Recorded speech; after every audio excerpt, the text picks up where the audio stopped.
حضرت عبداللہ ابن عمر رضی اللہ تعالیٰ عنہ حضرت عمر کے صاحبزادے مکہ مکرمہ میں ان کی قبر ہے۔ میں نے جب انہیں پڑھا تو مجھے ان سے بڑا پیار ہو گیا، لیکن آپ کو پتہ ہے وہاں جا کے کسی شخص کا مزار تلاش کرنا یا پوچھنا ایک مشکل کام ہوتا ہے۔ تو ایک دفعہ میں مکہ شریف میں حاضر تھا تو ایک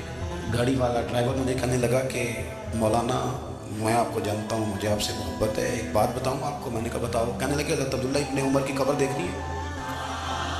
میں نے کہا یہ تو نہیں کہہ رہا، یہ کسی نے بندوبست کرایا ہے، یہ اللہ نے تیرے دل میں بات ڈالی ہے، یہ ہو گیا تو لے چل مجھے۔ حضرت عبداللہ ابن عمر کو نبی پاک نے فرمایا تھا راجل صالح، یہ نیک بندہ ہے، یہ متقی آدمی۔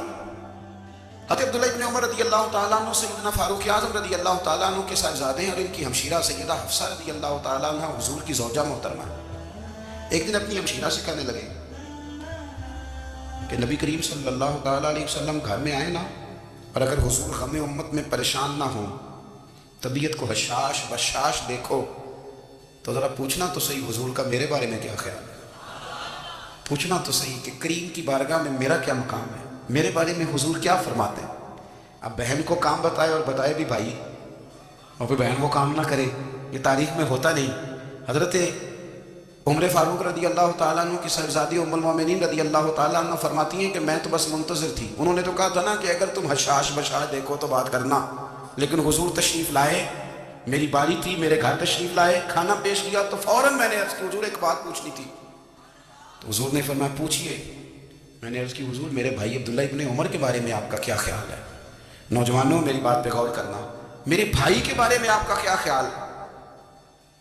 تو نبی کریم صلی اللہ تعالیٰ علیہ وآلہ وسلم نے میری طرف دیکھا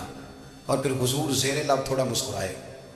اور بریلی کے امام کہتے ہیں کہ حضور مسکرا دیتے تھے نا تو جو بڑا دکھی ہوتا تھا وہ بھی ہنس پڑتا تھا۔ اب سوال پیدا ہوتا تھا کہ پھر تو اس مسکراہٹ کے لیے انتظار کرنا پڑتا ہوگا کئی مہینے کہ حضور مسکرائیں تو رونے والے ہنسے، تو اعلیٰ حضور فرماتے نہیں، انتظار نہیں کرنا پڑتا، یہ مسکراتے رہنا تو حضور کی عادت ہے۔ جس کی تسکی سے روتے ہوئے ہنس پڑے اس تبسم کی عادت پہ لاکھوں سلام، یعنی یہ تو عادت ہے حضور کی مسکراتے رہنا، اس کے لیے انتظار نہیں کرنا پڑتا۔ بھائیو آپ خیال رکھیں گے، غور کریں گے، حضرت عبداللہ ابن عمر رضی اللہ تعالیٰ عنہ کے بارے میں پوچھا تو سیدہ فرماتی ہیں کہ نبی کریم صلی اللہ تعالیٰ علیہ وسلم نہ زیر لب مسکرائے اور فرمائے حفصہ تیرا بھائی ہے تو اچھا، لیکن میں نے سنا ہے کہ عشاء کی نماز پڑھتا ہے تو فجر تک سویا ہی رہتا ہے۔ او نوجوانوں، 10 بجے تک سونے کی بات نہیں ہوئی، 9 بجے تک سونے کی بات نہیں ہوئی، 11 بجے اٹھنے کی بات نہیں۔ حضور فرمانے لگے میں نے سنا ہے کہ عشاء کی نماز پڑھ کے سو جاتا ہے اور فجر تک سویا ہی رہتا ہے، اسے چاہیے کہ تہجد کے وقت اٹھا کرے، اللہ کی بارگاہ میں حاضر ہوا کرے، آہوزاری کرے، سجدے کرے، عبادت کرے، اٹھتا ہے اور فجر میں جا کے اٹھتا ہے۔ حضرت جناب حفصہ رضی اللہ تعالیٰ عنہ کہتی ہے میں نے جناب عبداللہ ابن عمر کو پیغام دیا اور میں نے کہا میرے جوان بھائی سن، نبی پاک نے فرمایا ہے تو اچھا پر تہجد میں نہیں اٹھتا، نفل نہیں پڑھتا۔ او میری ملت کے جوانوں، مزہ نہیں آ جاتا جب ساری دنیا سوئی ہو، ساری دنیا، اور بستر بھی گرم ہو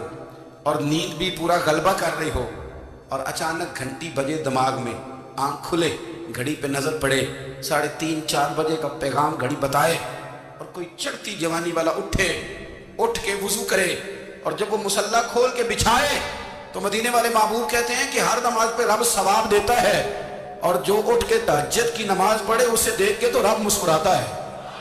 جو اس کی شان کے لائق ہے، جو اس کی شان کے لائق، وہ مسکراتا ہے، خوش ہوتا ہے کہ میرا بندہ تہجد میں اٹھ گیا، وہ مسکراتا ہے۔ کاش ہماری صبح کبھی اپنے مالک کے نام ہو جائیں۔